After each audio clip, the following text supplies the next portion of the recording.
Hey guys, welcome back to Stats Chat. So you might notice straight away that the video look is a little bit different this week. It's actually been 2 weeks since the last video, bit of a slow one there, and the reason for that is that Mickey is no longer doing the video editing on these, so that leaves me to do these videos by myself.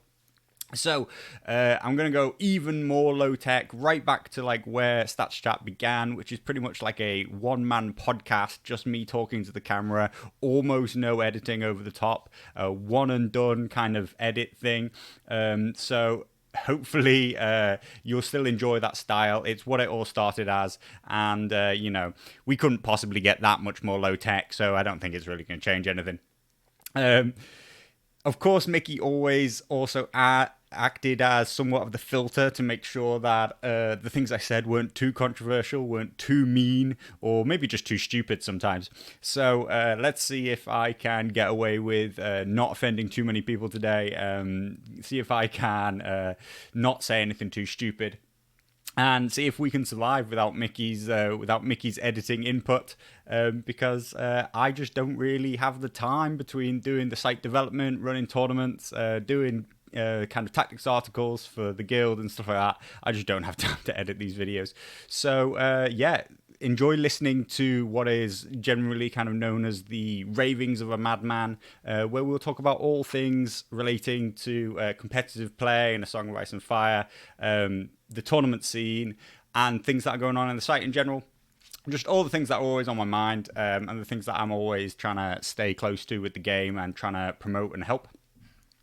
So today's topic, you might have noticed, with a slightly clickbaity title.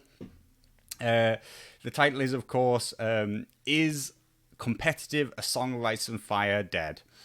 This is actually, other than being a little bit clickbaity, is a tongue-in-cheek kind of title based around a comment a post that I saw on Facebook, a question saying, are the creators, are the developers trying to kill the game with their latest releases? Are dragons and mammoths going to kill the game? And so, let's just answer the question first. Is it dead? That is no. A Song of Ice and Fire competitively is not dead, but we will give the topic the kind of due diligence. I will discuss it in the honest and open way that I generally try to, that I think it deserves, because you have to understand that his comment about that, and as well a general undercurrent of, shall we say, like the comments, the topics of discussion in the Discord on the Facebook group, they are all systematic of things that should be discussed and things that actually are issues. And it is a general public perception that things are not actually brilliant right now. I would say that the general mood of topic discussion in the Discord is not positive. I would say that most things are discussed in a relatively negative light. I know from, being part of the guild and speaking to a lot of content creators and the stuff that they're doing, that, there isn't a huge amount of enthusiasm to create new content for the game because of where the game is going and what people see its direction being. So, that is like the topic that I'm going to try and tackle, and it is a complex one. So, this video really probably could do with some editing, but, too late for that. We've committed to not. So, let's talk about competitive A Song of Ice and Fire, and things that I see, things that I'm seeing at the moment, things that trends that I'm looking at, and the kind of things that go on A Song of Ice and Fire stats. Of course, everything that I look at and talk about is heavily biased and influenced by what I see on A Song of Ice and Fire stats. I understand, I am aware that A Song of Ice and Fire stats isn't 100% of what is competitive A Song of Ice and Fire, but it is very reflective of what is competitive A Song of Ice and Fire. It is the vast majority of the TTS community are on there and playing tournaments through that. And even if it only represents a small percentage of the people who are playing in person, we still see the same trends. There is still enough data there. There are enough people using it. There is enough data for when a trend happens on a Song of Ice and Fire stats, it is very representative of what's happening wider in the world. So, to put into perspective, a Song of Ice and Fire stats has been, I would say, popular for about popular for about 6 or 7 months, ever since I ran the first international TTS event for a Song of Ice and Fire, which of course was the Northern Realms Gaming TTS League, I think we called it back then. Had a lot of participation from players from all over the world, and of course it got a lot of attention, and it was won by Starks. It was dominated by Starks. The final technically was Starks versus Baratheons, but I think off the top of my head, Starks ended up with 5 out of the 7 top 7. Their win rate was through the roof, and they all had the same lists. Fast forward 7 months' time, and let's just say there have been very, very few releases. Of course, COVID exists. COVID is not a thing that can be brushed under the table and said it's not an issue. But, there are other companies out there doing much, much better against what is COVID. And fast forward, and we're about to get our first set of actual meaningful releases since that first tournament. I think technically maybe Baratheon Heroes came out in that interim. We saw Champions of the Stag and we saw Stormcoat Dervishes, but none, and I mean literally none of those things have had a meaningful impact on the competitive meta. None of them are winning or changing the way the game is played. So we're now about to finally see something which looks like it's going to change things up. That is, of course, Mother of Dragons and Free Folk Mammoths. I also think that there is a lot to be said for the Night's Watch attachment box. I think the Watch Marshal has a huge effect on the Night's Watch, as does the new Senior Builder upgrade to the Scorpion. So I think Night's Watch have something coming. Targaryens massively change with the dragons, and people have been waiting for the dragons ever since the game was announced. People have always been asking for dragons. So they're about to be released, and for the first time in 7 months, the game is about to be shaken up, and we should supposedly see changes in the way people write lists, changes in things going on. And for that exact reason, I decided to launch what we have right on screen here right now, which is what I've called a World Cup. The idea being, of course, that it would be a really, really big event, have huge participation, get all the TTS regulars, plus hopefully bring in new people to the competitive scene, or at least the TTS competitive scene, and just be the biggest event ever run, because, the TSL has been running. It is 72 players, and it was in the end oversubscribed, which is brilliant. I want and still hope that the World Cup will I wanted it to easily break the 100 player barrier. I now am more in the region, which I'll explain in a minute, of I hope that it breaks the 100 barrier. Because I would say that take-up has been tepid. And I think that this is systematic of the fact that the quarter 4 releases, I don't think, are being received particularly well. Of course, they're not technically out yet, but people all over the world have the boxes, and everybody's seen the rules. They're all there in every builder, so just go and have a look. You can export them to TTS, you can play with them, people have been proxying them on the table, people have been playing test games. Nobody has particularly positive things to say about them balance-wise. Everybody seems relatively scared and intimidated by what it's going to do, rather than excited about the new possibilities of what's coming. And this is the real issue, and this is why it is worth discussing whether or not competitive A Song of Ice and Fire is dead, in quotation marks. I do see that on the site right now, the number of submissions are steadily declining, not increasing. The number of people wanting to run tournaments are declining.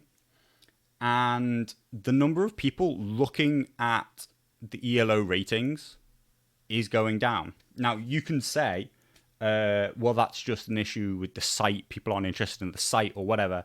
But to me, the site represents people's interest in the competitive meta. You know, people may still well be interested in the game, but if they think that the meta is so stale that they don't need to go and look at any ratings to find out how well units are doing, when they used to, I'm not saying that like everybody has to be interested in this stuff, but if you were interested in it 4 months ago and now you're not interested in it, then it's systematic of the fact that you think that the game isn't going anywhere, competitively speaking.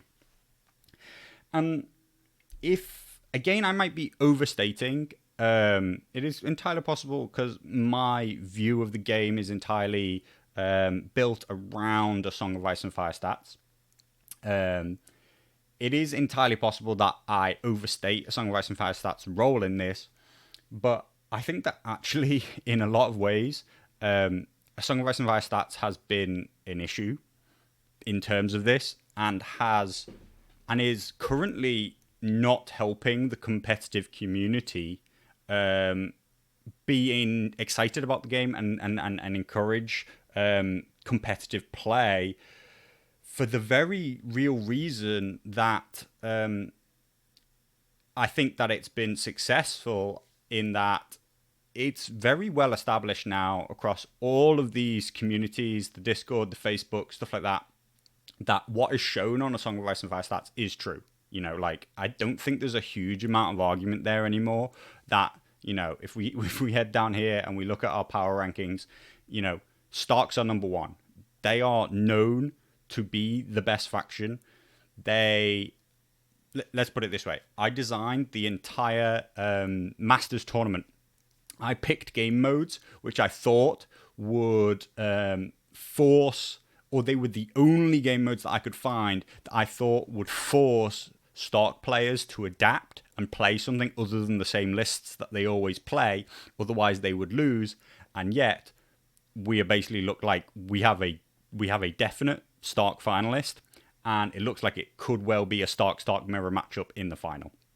If I, as a TO and a person who studies like every aspect of win ratio in this game, if I can't even find a way to not make Starks win, even though I tried to make it shake up the meta, then it's systematic of the fact that they are number one.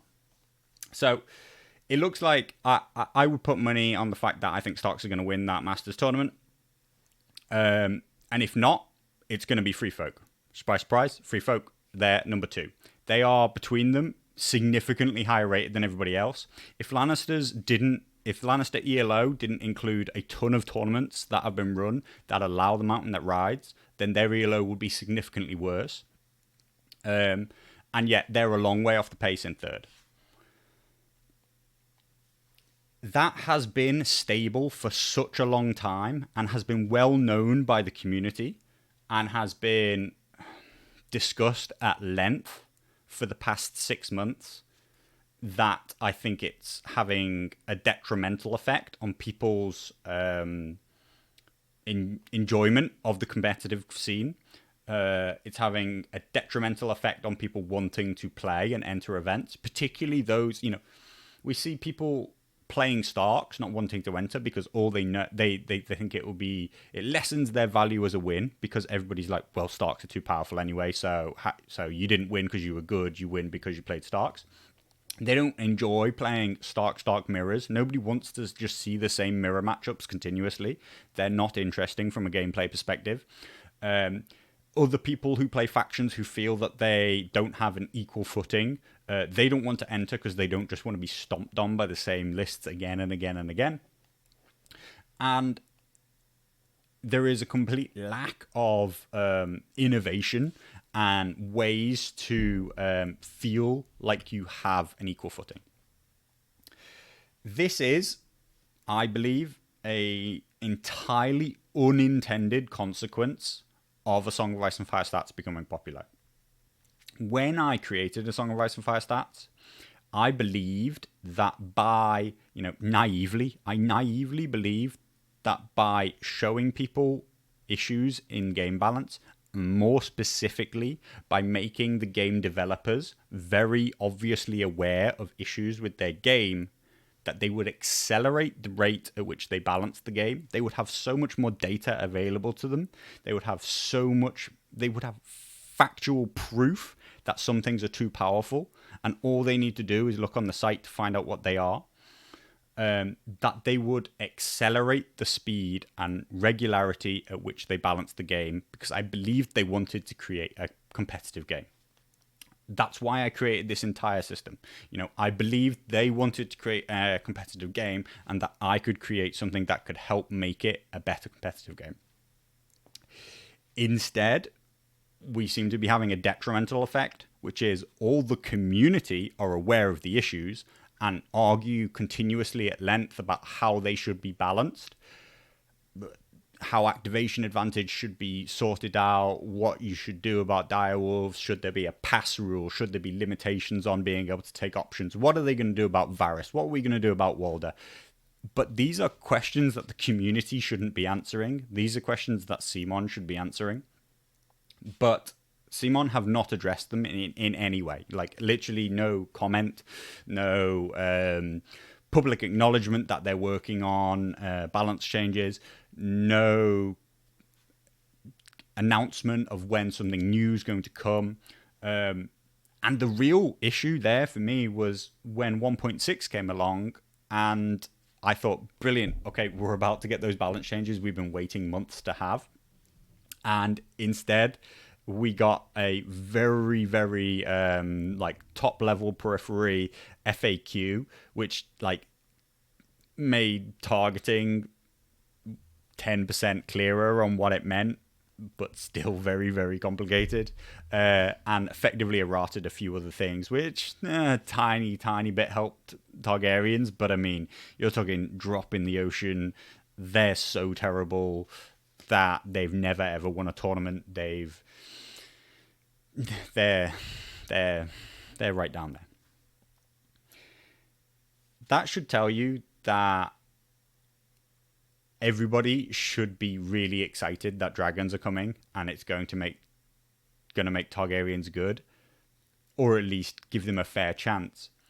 And instead, people overreact without having played things. We saw that with Melisandre. We saw that with the Stone Thrower. Stats has proven that, competitively speaking, you can't rely on them in a tournament level. They don't win you events. They're not. They may not be enjoyable to play against, but they're not what you thought they were going to be.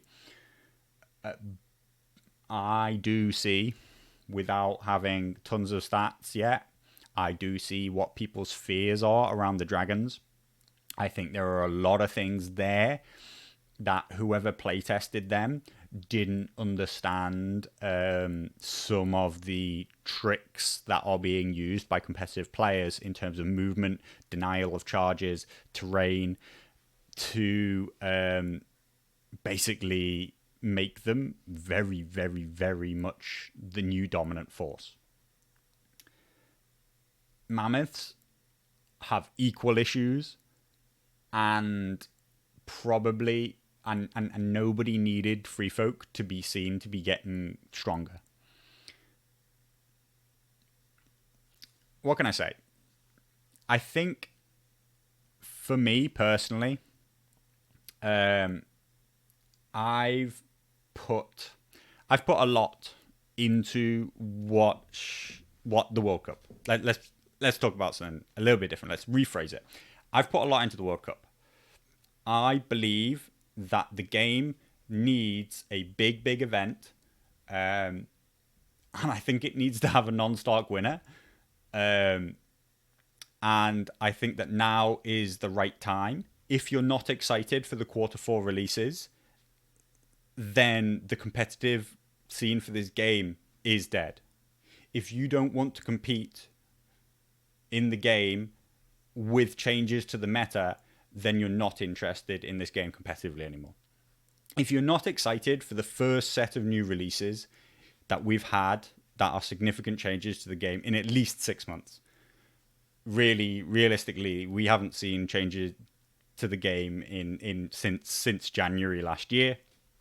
If this doesn't excite you, if you don't want to play in this event, if you don't want to compete for that reason, then the game is in trouble.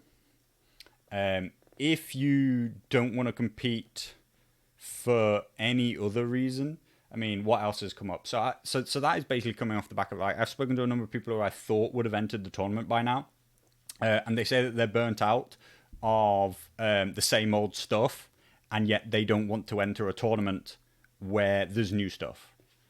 They don't like the new stuff so much that even though their complaint was that the old meta is stale, the new meta they think is going to be worse. Other things that I've heard are, well, what makes it a World Cup? I mean, it's a World Cup because it needs to be. The game needs a very, very big event right now. It will, in my mind, even if it's not as successful as I think it should be, it's not as big as it should be, it will be the biggest TTS event we've ever had for this game. Will it break like the Masters of Westeros numbers, therefore becoming the biggest event ever in the game? That is yet to be seen. But I would also say that there is a lot of what A Song of Ice and Fire Stats is kind of involved in this World Cup. If you don't think that this World Cup is important, then what's the best way to honestly say it? A Song of Ice and Fire Stats doesn't have a future if you don't want to support this event, because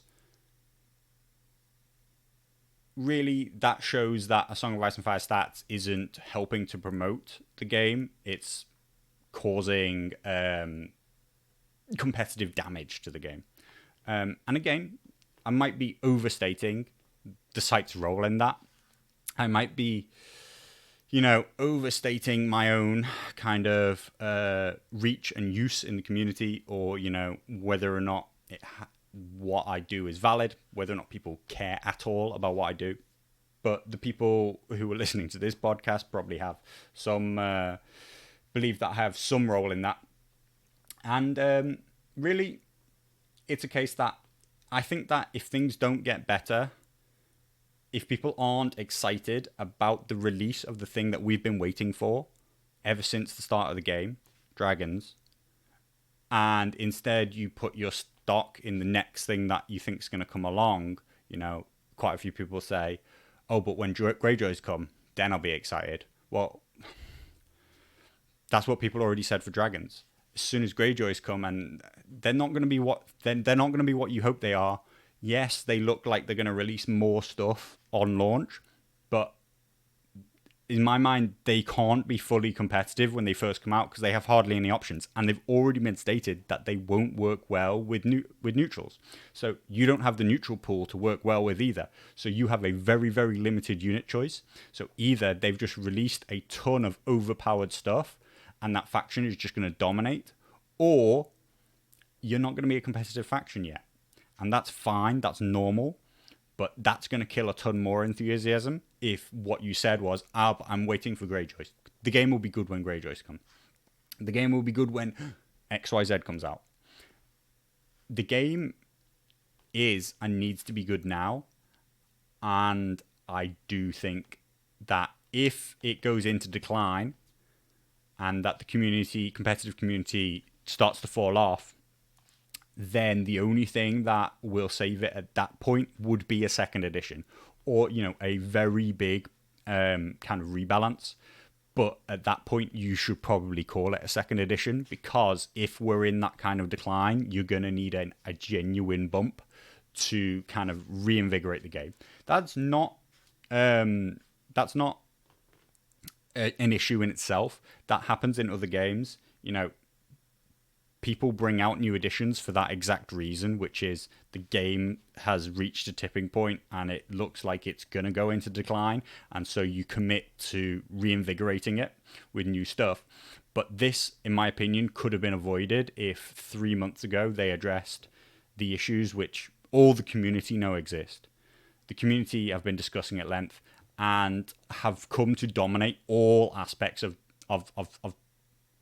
conversation, shall we say. There is an undercurrent of negativity around the current status quo. I say that, in that, like, the negativity is that it's a status quo. Not that the game is so wildly unbalanced that it couldn't possibly be played, but that why has it stayed like this for such a long time when we have made it so obviously apparent that there are these issues, that Targaryens and neutrals cannot win tournaments. Night's Watch and Baratheons are so few and far between. I mean, let's click on over to the Hall of Heroes here. Like, Starks are just there dominating in terms of wins. Yeah, there's other factions in there. We see Free Folk because they have a real chance to counter when played well into the Stark faction.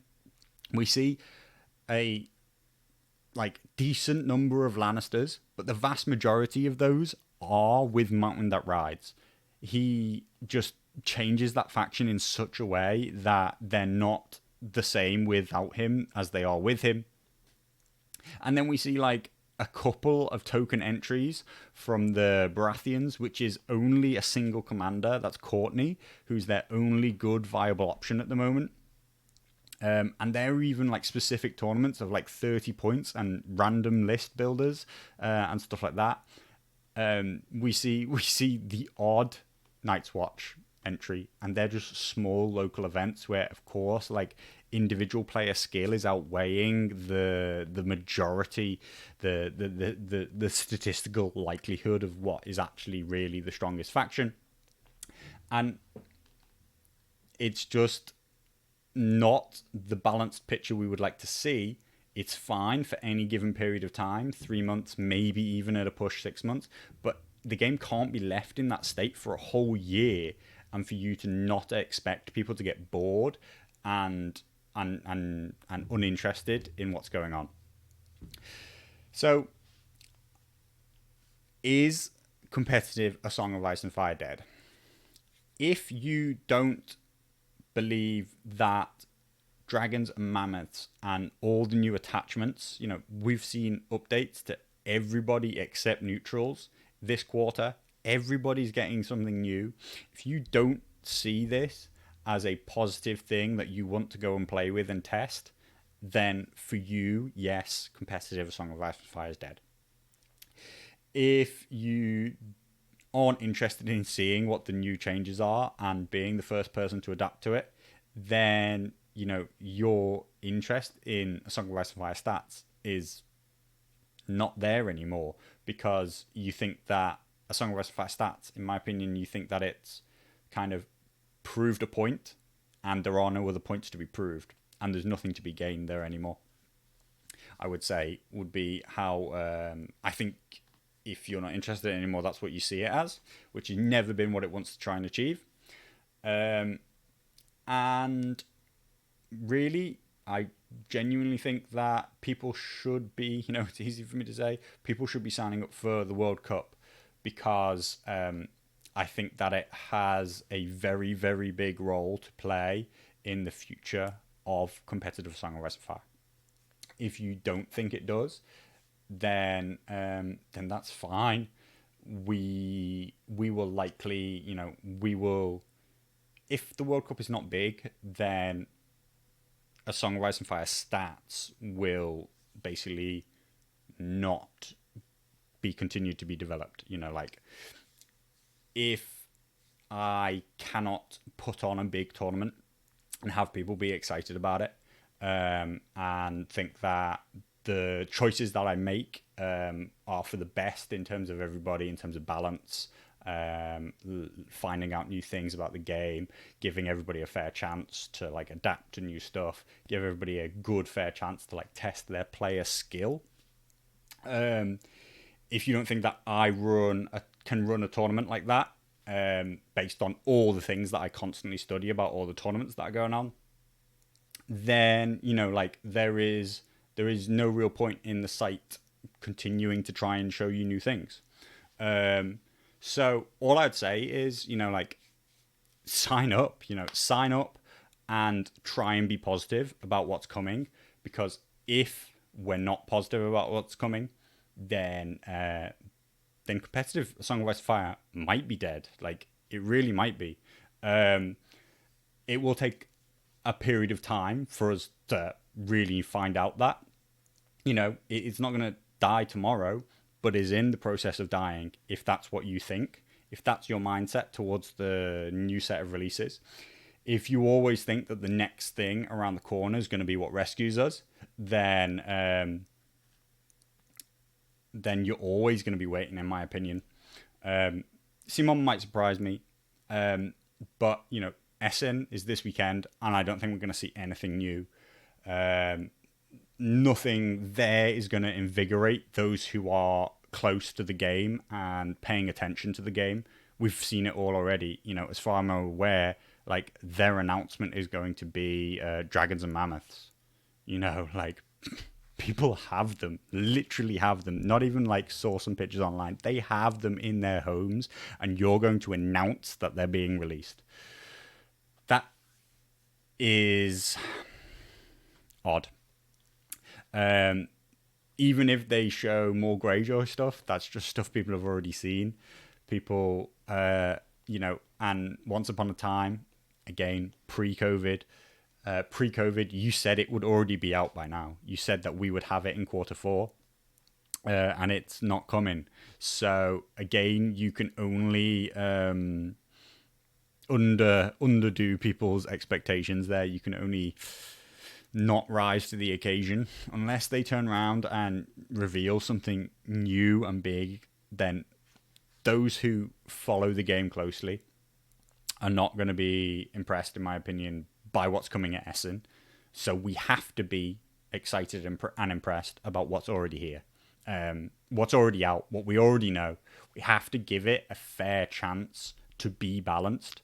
I am personally nervous that it's not, but I don't ever say that things aren't balanced until there's evidence that they're not. Like, I think so many people, just like Melisandre, just like the Stone Thrower, just like tons of other things that have come in the past of the game, they're writing this off as totally unplayable against without seeing any data, any information.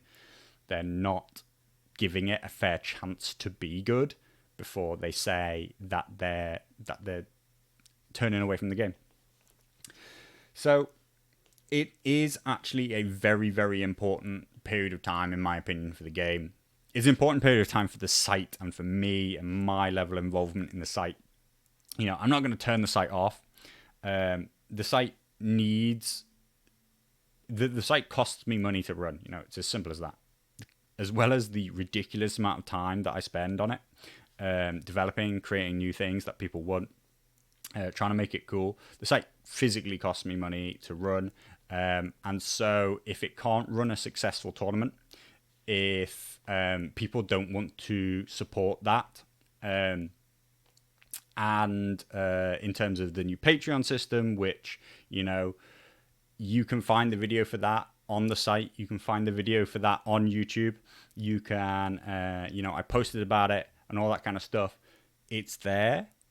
The viewership of it is very, very low. I think people partly want to ignore the fact that the site can't exist without support. And that's fine. the Patreon system's there for those who want the site to exist and to be free to show their support. Because without it, it's not going to. It's as simple as that. I'm not going to switch it off. But all these things that people ask me to come and create and do and add new things, I can't continue to dedicate that kind of time to the site while also paying for its upkeep.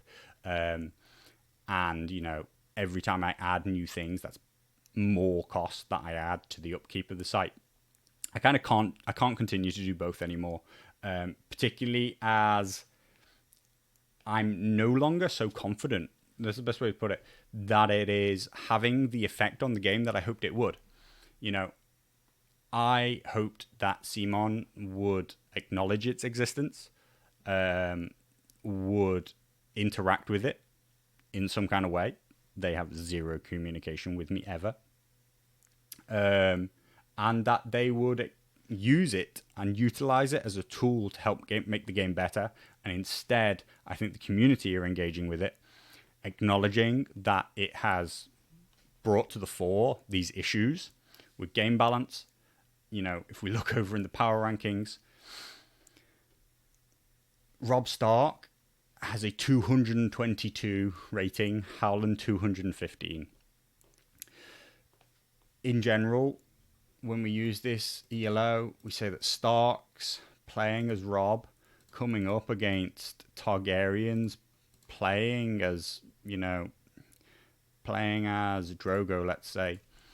This game is decided in favor of Rob 89% of the time if we're both equal skill players. And that is not a number that we want to see. That needs addressing in some kind of way, but it needs to be balanced across the board, not by just giving Targaryens a new super powerful commander. So, if it's not having the effect I want it to have, it's not being acknowledged by CMON, and the community don't want to support its existence, and have it not be a financial burden to me, then, it's not going to get continued to be developed. And that's the reality of where we're at the moment. Reality of what this quarter means for the game and for the site. And if you think that Song of Ice and Fire Stats has an important role in the competitive side of the community, if you think that it has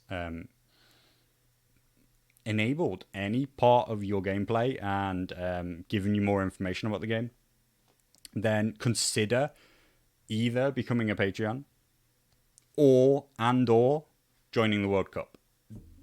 Those two things need to be successful, or at least one of them needs to be successful. At least one of those two things needs to be very successful for the site to, become what it wants to be, to continue to grow, and to continue to be a useful tool for everybody. So, it's a bit of an odd place to end. I am personally very, very excited for Mammoths and Dragons. I am very, very excited to get new models. I'm very excited to try them out and see what changes it makes to the game, because I'm all for every set of changes. I would like them to happen on a much faster timescale, and that's the thing that annoys me. Not that there are changes or that they might even be wrong. Like, I'd pretty much be happy with a new set of balance changes which turned out to be actually worse than the current status quo, if the knowledge was that as soon as we found out in what ways it was worse, they tried again and kept improving things by changing it and finding out what fits. A just constant state is uninteresting for me personally, and I believe for every person who plays regularly. Just a status quo is boring, and I think that CMON are showing that their inexperience in that regard, in terms of how you deal with a living war game versus a board game Kickstarter that you create once and just release and just let it exist and let the community do whatever they want with. So I think we have to stick with it. And I think that you should play in the World Cup. Join me next week. Join us on the tourney ground. If you want to go over and have a look at the Patreon, I'll put a video down below. I'll put the link. The sign up for the World Cup is through the Discord at the moment. I'm still trying to assess where the local regionals are by numbers. Bit hard because the take up's been a little bit slower than I expected it to be. So, join the Discord, send me a message, do that kind of stuff. And just be excited. Maybe my tone doesn't express it, but I think that this could be good for the game as long as it's received in the right way. But the undercurrent isn't good at the moment. So I really do hope that CMON address that issue and address the current set of stability with a set of balance changes, because it's 3 months past time. So here's to hoping. But check back in with these videos. Keep looking on ASOIF Stats, because I do think that as soon as this World Cup kicks off, with the Mothers of Dragons and Mammoths included, things are going to go all over the place. And the best players are going to be the players who adapt to that the fastest. And that's what being a good player is about. It's not just about taking lists that other people are running the same list every week, continuously winning with Howland and Rob and those kind of things. Being the best players are about the players who see new things and understand the changes that they're going to make to the game as a whole. So I'm excited for that period, and I do want to know how powerful they are, because I'm not ready to just say Mothers of Dragons is the new best thing until I've seen it. As soon as there's some stats on it, I'll tell you. I'll let you know how powerful she is. I'll let you know what the outcome of that is. So play with it. Submit your results. Play more. Play it into good 2-list format matchups. Play it into all game modes and submit all those results. Otherwise, we won't know. So thanks for watching.